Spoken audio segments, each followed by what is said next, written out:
Bagaimana sahabat-sahabat Dinarji? Sudah ketemu peluang Anda? Ya, apa saja yang bisa Anda lakukan untuk meningkatkan bisnisnya atau mengatasi tantangan, menghadapi tantangan yang Anda hadapi? Nah, kali ini, untuk Anda yang masih belum kebayang, di sesi yang ini kita akan cari tahu lagi eh, peluang-peluang yang sudah diambil ya oleh berbagai perusahaan dan semoga bisa menjadi pertimbangan, contoh begitu ya untuk Anda semuanya. Betul begitu Bu Vera? Yap, ada Nah, beberapa yang kita bisa lihat apa yang sudah dilakukan oleh teman-teman kita di luar gitu ya untuk mengambil peluang-peluang yang ada. baiklah. Masih bersama dengan Vera Maringka, konsultan Dinarji Indonesia, kita mulai Power Tips kali ini. Oke, gimana Bu Vera? Oke, kita mulai ya Pak Daniel ya. Ya. Ada beberapa slide yang mau saya share. Ya, saya mulai ya. Kita akan cari tahu peluang-peluang dari berbagai perusahaan di dunia, teman-temannya Bu Vera loh. Ini dia. Udah muncul ya? Yes. Oke. Saya mau mulai dari retail grocery karena ini mungkin yang paling connected, yang paling sering kita jumpai di kehidupan sehari-hari. Ya. Ya. Nah, kalau kita lihat foto ini ya, ini pasti Anda udah sering lihat lah. Ini apps untuk kita belanja grocery secara online. Pasti udah sering juga dilakukan. Ya. Nah, gambar di bawah, gambar di bawah ini di China. Ya. Ini Hema supermarket, di mana mereka menggabungkan antara offline dan online. Jadi dia punya brick and mortar stores, ya, yang orang datang ke sana untuk ngambil barangnya bisa. Tapi mereka juga punya apps. Ya. Nah, apps ini isinya bukan hanya untuk belanja online, tapi ini juga bisa dipakai pada saat Anda datang ke tokonya. Ya. Jadi contohnya misalnya Anda masuk ke tokonya, ada produk, ya. Anda langsung kayak scan gitu ya, pakai apps ini Anda scan, lalu nanti di situ keluar tuh. Ini misalnya expiry date-nya kapan. Ya, lalu itu ada ratings and review. Jadi mungkin ada komentar-komentar dari yang sudah beli. Lalu ada ratings and review-nya, ada berapa bintang. Ya, sehingga waktu kita mau beli itu kita sudah lihat nih, oh reviewnya bagus atau reviewnya kurang bagus, itu kita bisa lihat untuk membantu kita membuat keputusan mau beli yang mana. Karena kalau masuk supermarket tuh tantangan bagi pembeli adalah mau memilih yang mana. Iya benar. Nah, ini membantu konsumen untuk membuat pilihan. Jadi ini sebenarnya menjawab how might we-nya tadi, memudahkan konsumen untuk memilih. Nah, begitu juga dengan pembayaran, mereka sudah nggak pakai kasir lagi, tapi udah pakai, kalau mereka pakainya Alipay. Ya. Nah, sekarang ada dua foto di sini. Kalau diperhatikan nih Pak Daniel, ini foto di mana kira-kira nih? Coba Anda bisa lihat ya. Stasiun MRT Bundaran HI mungkin. MRT tapi ya itu ya. Iya, jadi ini bukan di supermarket. Ini di stasiun kereta memang ya, subway. Nah, foto yang di atas itu ada di Korea, foto yang di bawah itu ada di Vietnam. Oh ya, bukan di Lebak Bulus ya. Indonesia belum ada. Belum ada ini ya? disebut virtual store. Jadi tinggal nunggu aja nih. Saya rasa sebentar lagi mungkin masuk ya ke Indonesia. Nah, di sini adalah virtual store. Barangnya nggak ada. Ini semua adalah foto. Ya, tapi sambil Anda nunggu kereta, Anda bisa belanja. Mau pesen ini, ya nanti dianterin. Tuh. Ya, jadi ini memanfaatkan waktu orang. Ada untuk pada saat menunggu kereta. Ya, karena kan biasanya kan ibu-ibu atau mungkin young generation yang mereka udah tinggal sendirian, nggak ada pembantu. Nah, itu kan mereka setiap saat bisa melakukan grocery shopping. Betul. Jadi ini yang sudah terjadi nih di belahan dunia dan bahkan nih di Asia loh. Saya nggak ngomong di mana-mana, nih di Asia. So, ini adalah peluang-peluang yang ditangkap oleh orang-orang ini dalam menjawab tadi customer journey kita, ya, pembeli grocery. Ya. Nah, ini kalau ngomong retail, kadang-kadang ada yang ngomong gini, ya itu mah barangnya kecil-kecil. Iya. ya. Pokoknya si kecil gampang. Gimana kalau yang barangnya gede-gede? Another contoh ya, another example. Ini IKEA. Ya. Ya, padannya sering ke IKEA nih pasti kan? Lihat-lihat Bu. Saya juga sering nih ke IKEA. Iya, iya, Nah, menyenangkan IKEA itu barangnya kan furniture ya. Ini kita ngomong Betul. furniture. Ya. Nah, IKEA itu sudah mengeluarkan yang namanya VR. Ya, VR itu virtual reality. Ya, jadi ini headset. Jadi bentuknya itu headset ya, VR headset. Virtual reality betul. Nah, jadi kalau kita datang ke toko IKEA, itu kita bisa punya pakai itu VR headsetnya itu. Nah, dengan memakai itu kita bisa seperti seolah-olah kita jalan-jalan dan kita bisa nyoba-nyoba tuh. Jadi misalnya gini, ini contohnya nih ya, ini kan dapur ya, itu gambar yang di bawah. Itu kita bisa seolah-olah kita berada di sana dan kita bisa memindah-mindahkan. Saya mau mindah sinknya jangan di sini deh. Gimana kalau dipindah ke sini? Gimana kalau helmnya itu saya majuin sedikit? Gimana kalau saya taruh rak di situ? Saya mau ganti deh warnanya, jangan ini deh. Coba kalau warnanya ini. Nah itu bisa main-main dengan VR itu. Ya dengan headset itu. Nah, ini kalau kita datang ke tokonya, kita pakai VR itu. Gimana kalau kita nggak mau datang ke tokonya? Ya. Nah, IKEA ini sudah mengeluarkan yang namanya AR Kit. Ya. AR Kit ini augmented reality apps, bentuknya apps, ya. Di mana kita nggak usah ke tokonya IKEA, kita di rumah, kita punya misalnya satu sudut yang kita bingung nih, kita apain ya. Lalu kita ambil foto-foto ya pakai apps itu ya, kursi atau meja atau apapun, terus kita taruh kita lihat pakai apps-nya itu. Kira-kira kalau di sudut ini aku kasih kursi warna hijau itu kayak apa? Lucunya. Iya. Kadang-kadang kan tidak semua orang punya bisa kemampuan membayangkan ya. Kalau ini kelihatan ya. Iya. Jadi mereka bisa pakai apps ini. Tuh, jadi bisa membayangkan, oh berarti di sudut ini saya mau pakainya kursi ini, saya mau kasih rak seperti ini, lampu kayak gini, ya itu bisa pakai apps ini. Ya, jadi tidak ada excuse ya, bahwa barangnya gede apa kecil. Betul. Nah, selain itu, ini adalah sebenarnya Riv ini adalah parkir. Ini di Amerika. Di Amerika itu parkir itu kan merupakan hal yang big thing ya. Betul. Terutama di kota besar seperti misalnya di New York atau even yang saya pernah tuh misalnya kayak di Minneapolis itu juga parkir itu kalau di kota itu memang nggak gampang ya. Nah, jadi mereka ini big business parkir di sana. Ya. Nah, saat COVID di sana juga PSBB, orang nggak boleh keluar. Ya, maka parkir ini kosong. Ya, mereka kehilangan bisnis istilahnya begitu. Kalau tidak kreatif ya dan tidak mau berubah, maka Riv bisa bangkrut. Iya.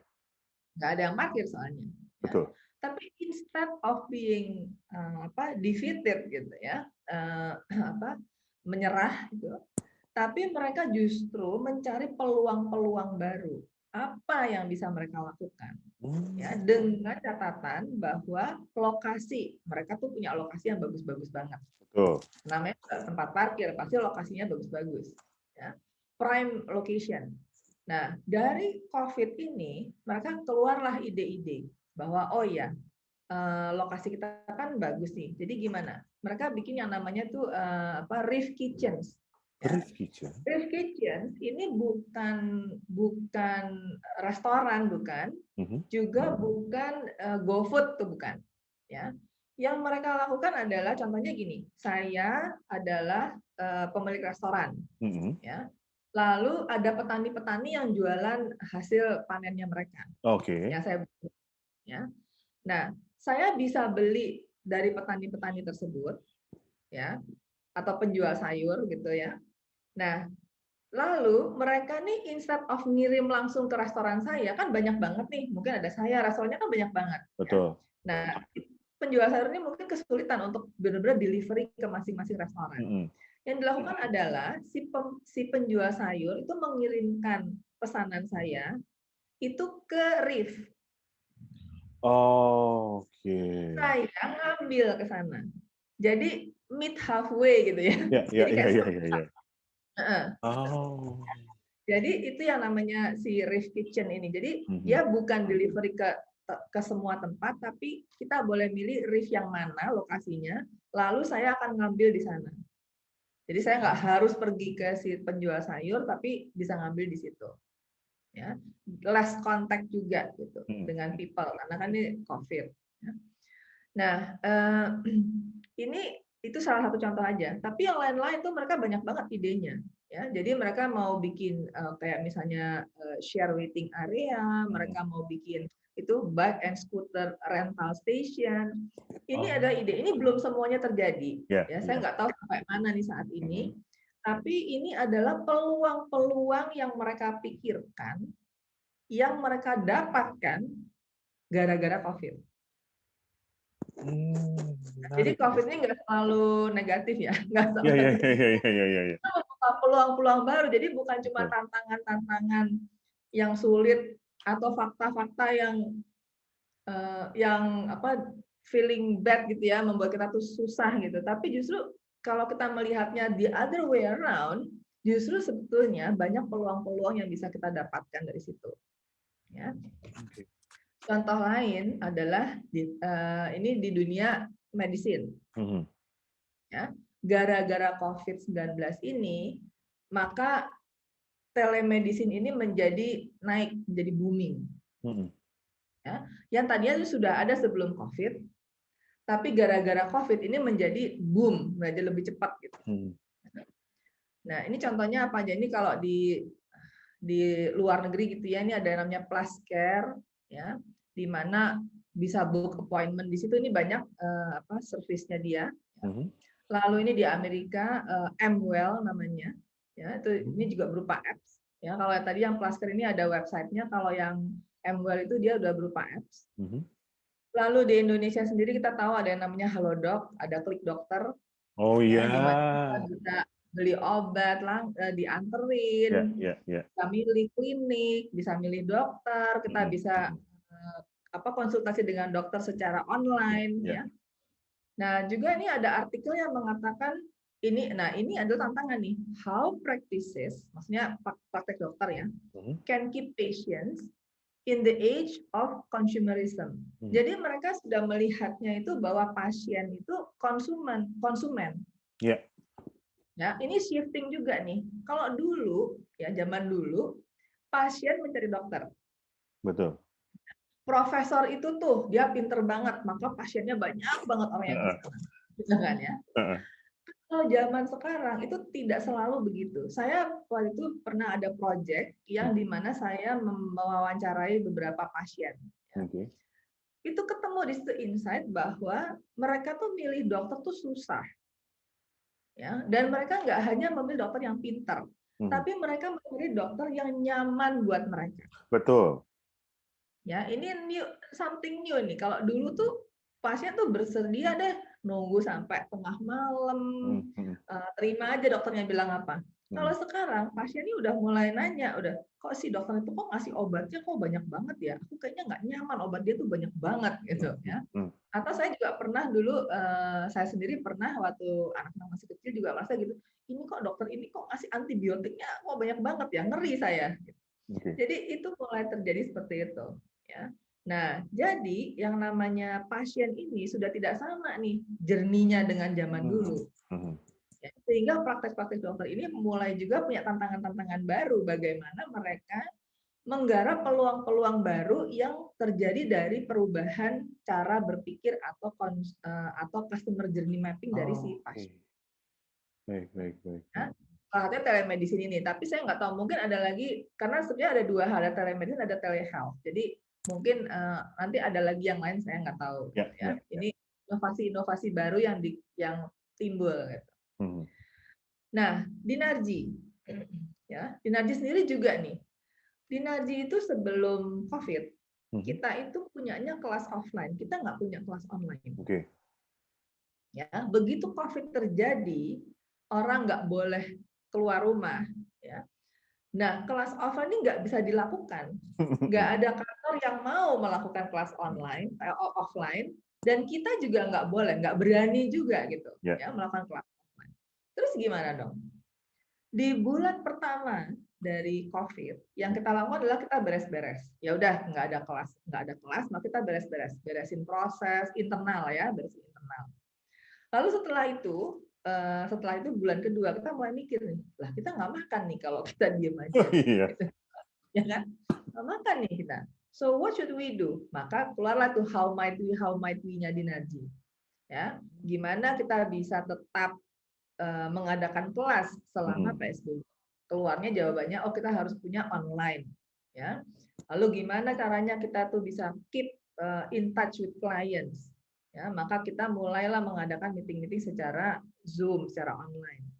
Nah, di situ kita harus berubah nih kitanya, konsultan-konsultannya. Ya. Dari yang tadinya itu kita tidak terlalu teknologi based karena kita offline, begitu mau online kita harus sangat tahu mengenai teknologi. Kita harus dapat membuat kelas yang teknologi based. Ya, sehingga kita mulai tuh belajar mati-matian dan kita menerjemahkan kelas offline menjadi online. Ya. Tantangannya ada lagi how might we-nya. Bagaimana caranya supaya kelas online punya efektivitas yang sama dengan kelas offline. Ya kan? Nah, itu juga kita harus pikirkan. Itu yang kita role play, kita dry run, kita coba sampai kita menemukan ini nih, yang begini caranya untuk efektivitasnya tuh sama, kualitasnya sama. Jadi kita nggak mau menurunkan kualitas. Ya. Dan setelah sekian lama ini akhirnya terbukti bahwa ternyata bisa, gitu. Ya. Bahwa kelas online dan offline itu enggak kualitinya tidak berubah. Ya. Nah, kebetulan Dinarji itu sudah punya di platform sebelum adanya COVID. Jadi tujuan utamanya tadinya adalah untuk paperless. Ya. Tapi akhirnya dari customer journey map yang ditemukan, ternyata orang-orang atau participants kita itu melihat di platform itu bukan hanya menerima dokumen, tapi mereka juga senang dengan idea bahwa saya bisa belajar di mana aja. Nggak harus buka folder, ya kan? Nggak harus buka laptop, tapi bisa di mana aja. Maka berkembanglah di platform ini menjadi learn anywhere. Jadi bisa belajar di mana aja. Maka bisa dan berkembang lagi menjadi apps sekarang ini. Ya. Nah, setelah COVID, ya, kita menciptakan kelas-kelas yang online. Apakah cuma itu aja? Enggak. Kita juga mulai mengadakan program-program yang khusus mengenai remote. Ya. Jadi kita soft skills a click away, ya, di mana kita bisa belajar secara online, dan juga kita punya modul-modul yang khusus mengenai remote. Jadi kayak misalnya how to manage people remotely gitu ya, influencing people remotely. Jadi yang khusus memang mengenai remote. Sementara kelas-kelas yang lain sudah kita terjemahkan juga menjadi online. Selain kelas, kita juga punya program-program. Ya, jadi misalnya ada IG, IG Live. Betul. Ya. Kita bikin innovation talks, kita bikin ya kayak gini nih power tips yang kita lakukan saat ini.